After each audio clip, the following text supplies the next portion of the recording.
Niba ugiye gushaka ntuzigere ushaka ingeri z'abantu batanu. Wa mudamu uhora ureklama ibintu byose abibonamo ko bidahagije. Ni wa wundi uhora ubwira umugabo ko ibyo yakoze bidahagije akagombye kuba arenze. Ndabaha urugero, nigeze gutwarwa n'umumotari agenda yimyoza, amubajije ati se ko wimyoza bimeze gute bakwandikiye? Aravuga ati nazindutse mu gitondo nshaka amafunguro. Mbanguye ku mafunguro meza ya mu gitondo, mba ninyabije muri busheri ngura inyama, nizigera aza mu rugo. Ijambo umudamu yambwiye, subhanallah,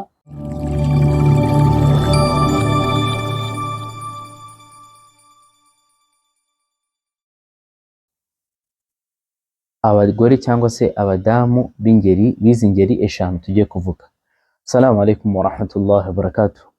Haciye iminsi bamwe mu bashuti banjye bifuza gushaka bangisha inama, n'abandi bifuza ko hari inyigisho twakora zijyanye n'umuntu ushaka gushaka, ibyo yagenderaho n'ibiki, inama nziza yagenderaho, ibyamufasha. Inshallah nkabamereye kuri izi ngeri eshanu z'umuntu agomba kwitondera, kubera ko umudamu burya ni umusingi w'urugo, kandi burya kwitondera gushaka neza kuruta uko wakwihutira mu gushaka ugashaka nabi. Dore rero ingeri eshanu z'abantu utagomba cyangwa se utakakwiye kuba ushaka, nk'uko tubisanga mu gitabo cya Ihya-ud-Din cya Abu Ahmad al-Ghazali, aho yagaragaje ibi bice cyangwa se ibi byiciro cyangwa se izi ingeri z'abantu batanu utagomba kubana nabo z'abadamu. Ingeri ya mbere niyo bita Annana, iya kabiri bakayita Hannana, iya gatatu bakayita Haddaqa, iya kane bakayita Barraqa, iya gatanu bakayita Shaddaqa. Ese bishatse kuvuga iki? Ayo mazina ni ay'ingeri z'abantu bameze bate, ni ay'ingeri z'abakobwa bameze bate cyangwa se abadamu bameze bate. Mbere na mbere turareba iyo wita Annana. Annana ni wa mudamu uhora ureklama ibintu byose abibonamo ko bidahagije. Ni wa wundi uhora ubwira umugabo ko ibyo yakoze bidahagije akagombye kuba arenzaho.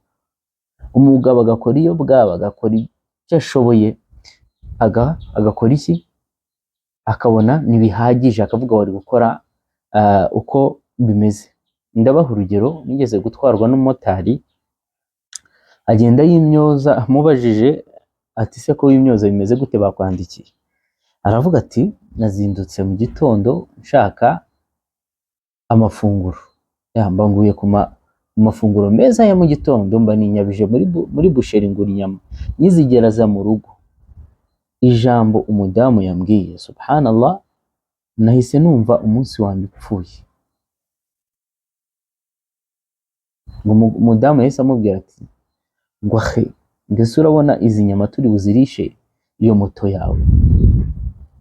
Mu gitondo akigenda bwa mbere, nta nubwo yari ategereje kumva ikiri bukurikireho.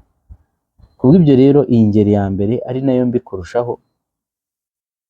Niba uri ugiye gushaka, nyamuneka uzabanze witondere ibi bintu, kubera ko bigaragara mu ikubitiro. Red flags ziragaragara, hanyuma nuyibona imeze gutyo uzabyitondere. Uwa kabiri ariwe bita Hannana, ni umugore wumva ko akurenze, ibyo ukora byose ari hejuru yawe, aramutse anabikoze yanabikora neza kukurusha. Ngira ngo murabyumva. Abafite abadamu cyangwa se abafite abantu bari kuganira, bari gusa nkaho bagana kuri gahunda, umugore ugaragara ko ari hejuru yawe, kuri hasi ye, nta bwenge ntaki, uwo nguwo bamwita Al-Hannana. Uwo muzamwitondere, kubera ko ikiba ntago ari ubufatanye, ahubwo ikiba ni ukurushanwa.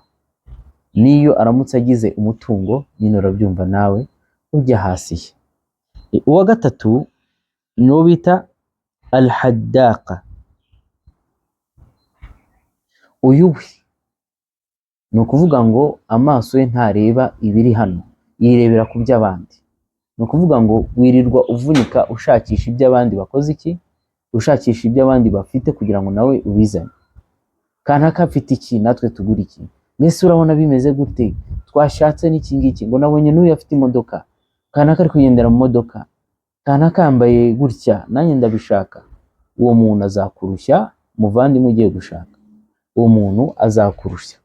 Hanyuma ntajya yishimira ibyo mu rugo umuhaye, ntashobora kwishimira ibyo mu rugo umuhaye, nta nubwo azabona ineza cyangwa se ibyiza biri mu rugo. Azahora yifuza iby'abandi kabone n'ubwo yabizana cyangwa se n'ubwo wowe wabizana, azahora yigira mu by'abandi. Nta tuze, nta no kunyurwa kuzaba muri urwo rugo. Uwa kane cyangwa se igice cya kane cy'abo badamu harimo uwo bita baraka. Uyu nguyu we ni gahese. Uyu nguyu we icyo yitayeho ni ubwiza bwe, uburanga bwe, inzara ze, ibindi n'umubazo. N'umubazo umwana, n'umubazo umugabo. Umugabo amenywa n'umukozi, umwana amenywa n'umukozi, umukozi wo mu rugo, umufasha wa undi wo mu rugo wita umutantine, niwe wirirwa akora, mbese niwe uzi ibijyanye n'umugabo we n'abana be. Rimwe na rimwe n'abana ntibajya bamumenya, bamenya umutantine kurusha uwo. Ubwo yirirwa ateretse inzara, yipodora, aribyo yibereyemo, na nijoro ntaba yitaye ku mugabo. Uwo uzamwitondere. Kikugaragariza rero uwo muntu ahora akubwira ubwiza bwe, ashaka amafaranga y'ubwiza bwe, ugasanga nicyo yitayeho kurusha ibindi byose. Uwo rero bamwita al-barraqa. Hanyuma uwa nyuma uwo bita ashaddaqa. Ashaddaqa ni umugore ugira amagambo menshi, ntashaka kukumva, ntashaka ikintu unavuga. Niyo muganira ugira ngo niwe wakoze ikiganiro, aravuga, washaka kuvuga ati ceceka mvuge, akakwima umwanya neza neza, ukigirira amahoro ukavuga ati nta kindi nongera, ahubwo reka mureka avuge, ukamwambarira kuteri nk'uko bajya babivuga. Urangwa n'amagambo. Abo bantu batanu nyamuneka, murumuna wanjye ugiye gushaka cyangwa uwo ari we wese undi tugiye gushaka, itondera ibi bintu kuko bizatuma mu rugo rwawe bitamera neza. Hanyuma ntago mvuze ngo ugende utari ku mugore wawe nimba usanze izo ngeri azibamo. Tunibutsa yuko abadamu bagira akantu, duce tumwe muri ibyo bintu byose twavuze. Umudamu ashobora kwifuza utuntu tundi, ariko iyo bikabije nibyo byangiza. Umudamu ashobora kumukorera ikosa agasa nkaho yibagiriwe ibyo wamukoreye imbere, ariko iyo bikabije nabyo biba bibi. Dore ko intumwa y'Imana sallallahu alayhi wasallam yatubwiye ko abadamu benshi bari mu muriro bitewe n'uko banga cyangwa se bahakana inema ibyo neza abagabo babagiriye. Nanone kwiyitaho, umudamu aba agomba kwiyitaho agasa neza, ariko iyo bikabije se, hahandi atagira ibyo yitaho usibye we ku giti cye, aho biba byakabije nta tuzi uzabona na wa wundi ukubwira amagambo menshi. Ubundi umudamu kugira ngo ubone ko agukunda, akubwira amagambo agiye atandukanye menshi, ariko iyo byakabije udashobora no kugira icyo uvuga, nyamuneka iyo ni red flags ikugaragarira, imuka ushake undi. Kubw'ibyo rero kuba bashatse, katujye ku nama kuba bashatse, no gusaba Allah akamukorohereza, akamuyobora nawe, kandi ukamusabira, kandi ukagerageza kubana nawe, ukamuhana.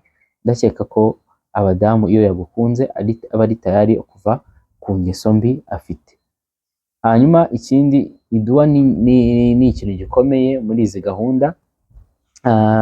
Ngira ngo twibutsa muri Nabiyullahi Zakariya, igihe Allah amubwiraga ati, yavugaga ati muri Quran, wa aslahna lahu zawjah, tunamutunganyiriza n'umudamu we.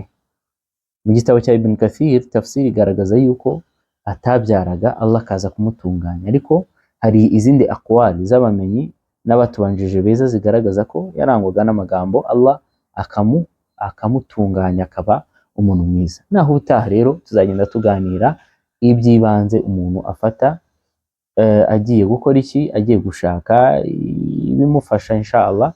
Tuzagenda dutanga inama, dusaba Allah subhanahu wa ta'ala ko yaduha guhitamo neza. Wabillahi tawfiq, Assalamu alaikum wa rahmatullahi wa barakatuh.